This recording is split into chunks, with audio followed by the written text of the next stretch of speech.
Hello learners, today we are going to learn about the simple flower.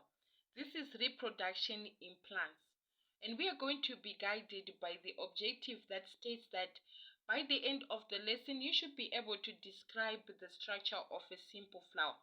So this diagram represents a simple flower.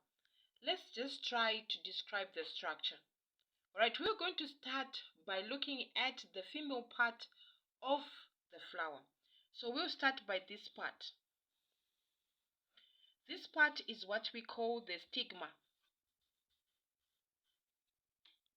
The stigma receives the pollen during fertilization. We also have this part, which we call the style. The style is a tube on top of the ovary. It is the one that facilitates in the creation of the pollen tube that allows the transportation of pollen to the ovule for fertilization. We also have this part, and this is what we call the ovary. And the ovary is the female reproductive organ. It is the one that houses the ovule. We also have this part, and this is what we call the ovule. And the ovule is the female reproductive cell, which will become the seed when fertilized by pollen. So the four parts that we have already talked about make up what we call the female part of the flower. And these four have a name. Alright, and the name is called carpel or pistil. Let's move on to the male part of the flower. We have this part, and this is what we call the anther. Sorry about that. This should be an A. And the anther contains pollen, the male reproductive cell. We also have this part.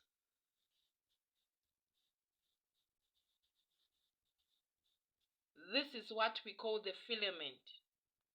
It holds the anther in position. So these two make up what we call the male part of the flower, and they may be called stamen.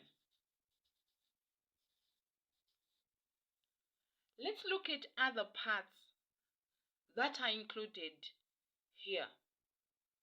We have this part. This is what we call the sepal. And the sepal is just small leaves under the flower. We also have this part.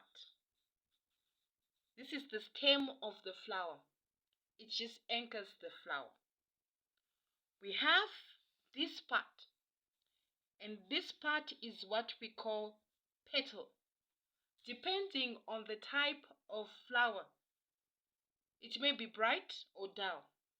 Remember, there are two types of flower: insect pollinated flower or wind pollinated flower. So if it is insect pollinated flower, you find out that the petals will be bright. If they are bright, then they will be able to attract insects. So this marks the end of our tutorial, learners. Have a good day.